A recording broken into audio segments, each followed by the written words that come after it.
Assalamualaikum warahmatullahi wabarakatuh. Halo, perkenalkan nama saya Mira Arjuni dari kelas AB 3C. Baiklah, di sini saya akan menjelaskan tentang laporan bisnis dan proposal bisnis.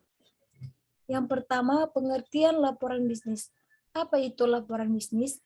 Laporan bisnis sebagai suatu pesan yang objektif dan tersusun teratur yang digunakan untuk menyampaikan informasi dari suatu bagian organisasi atau dari satu institusi atau lembaga ke lembaga yang lain untuk membantu pengambilan keputusan atau pemecahan masalah. Yang kedua, tentang pengertian proposal bisnis. Proposal bisnis merupakan tulisan yang berisi rencana atau usulan untuk melakukan suatu kegiatan tertentu. Selanjutnya, tentang kegunaan laporan bisnis.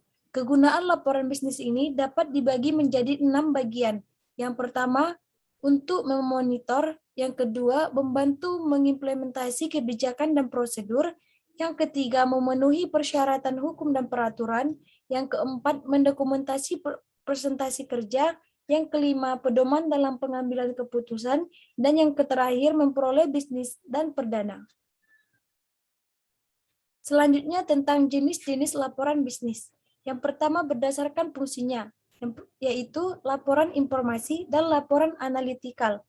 Yang kedua berdasarkan subjeknya, yaitu laporan dibedakan berdasarkan departemen laporan itu yang diperoleh. Yang ketiga berdasarkan formalitasnya, yaitu yang pertama laporan formal atau long report, yang kedua laporan informal atau short report. Dan yang terakhir yaitu berdasarkan keasliannya. Yang pertama laporan otoritas, yang kedua laporan sukarela, yang ketiga laporan swasta, dan yang keempat laporan publik. Selanjutnya tentang jenis-jenis laporan bisnis.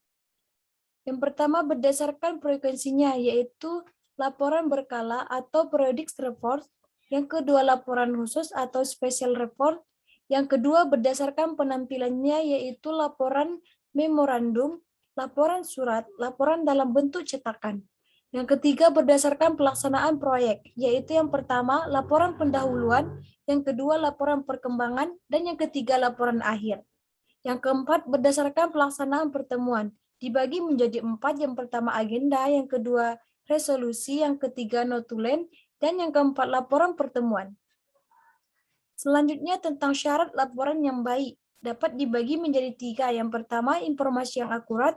Yang kedua, mengisyaratkan adanya pertimbangan yang baik. Dan yang ketiga, format dan organisasi laporan sesuai kebutuhan pembaca.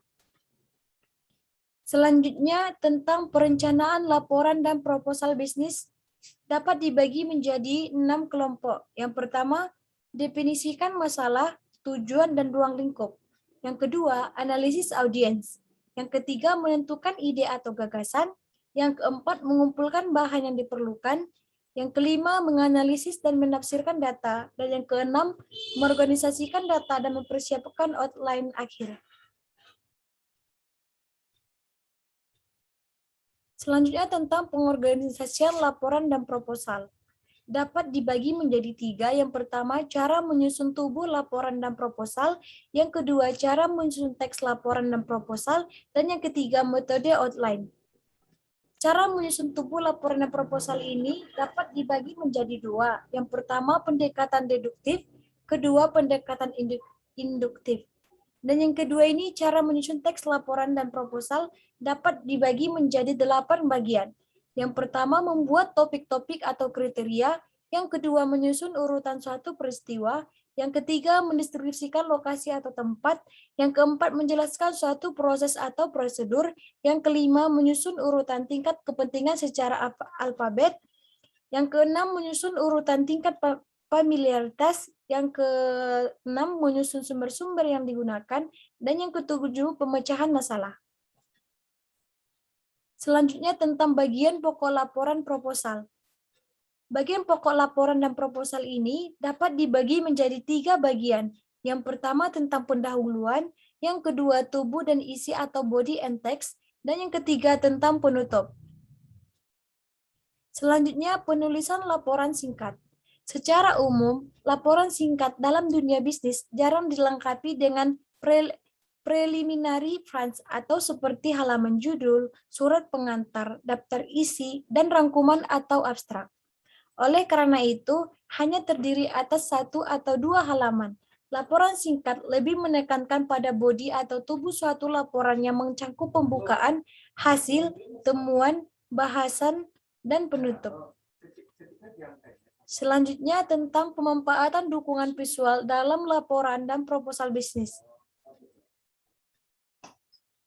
Selanjutnya tentang perbedaan laporan bisnis pendek dan panjang.